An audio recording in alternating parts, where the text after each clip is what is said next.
have worked in assisting and organizing programs and events, but I have been a greater time in customer relations, and I enjoy finding solutions that are sustainable and effective.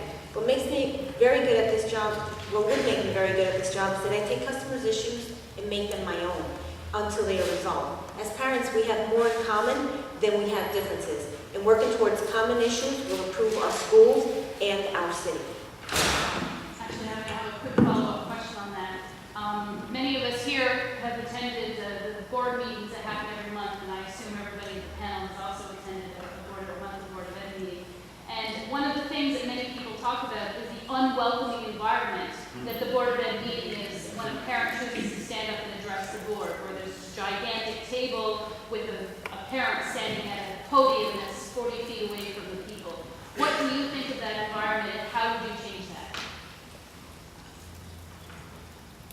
Well, as intimidating as it is, that the environment that it's set, I believe that because the person would be centered, the power would be centered, everybody else would gain better visibility. I don't see how you can maintain that visibility without it feeling so intimidating with such a large location filled with so many different people, and you really can't make a circle and have any way you look at it because of the numbers and size, it's going to feel intimidating unless you are naturally a public speaker and very comfortable in that environment. Can I ask Ms. Carroll to respond to that? Thank you. I believe the way we deal with the potential intimidation of the board process is by empowering our parents to know that they have the support that they need to be able to stand before that board and tell the board what they think. And that doesn't happen overnight. It has to be very intentional, very deliberate. It has to be a culture that we create where parents know their voice is important and or they're right to tell us what they think. And if you change the culture so that board members are accessible, so that board members listen, some of the things I've heard people saying here, parents won't feel that intimidation when they know that they have a right to be there, and we, as a board, are going to be receptive to what they're saying. I'm going to ask Ms. Mack the same question as a board member who actually sits in her. And I'm going to try to say this politely, but if you think the parents aren't welcome, you should see what the board members go through. I mean, it's a rough environment. I mean, ask Carol Lester how welcome she feels by the Board of Education. Ask Sterling Waterman how welcome they feel. When I started on the board, I was on the other side of the table. Terry DeHare is in the back. 15 years ago, I stood up, 16 years ago, I stood up and I went to a board meeting. I had to find out when there was a board meeting, and I was at the end.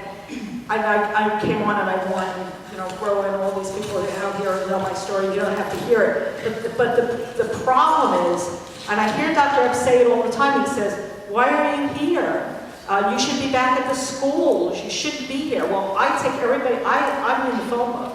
I listen to every call, but we've lost touch with it. They don't want the board members to be involved. They don't want the public to be involved. It's got to change. It's really got to change.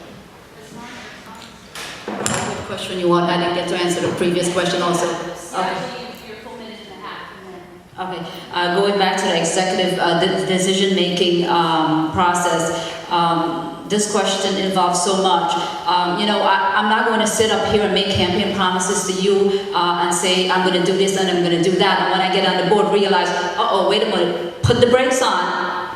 State legislature says I can't do this and do that as a board for you. The New Jersey School Board Association held a seminar for all candidates, Jersey City School, all school board candidates.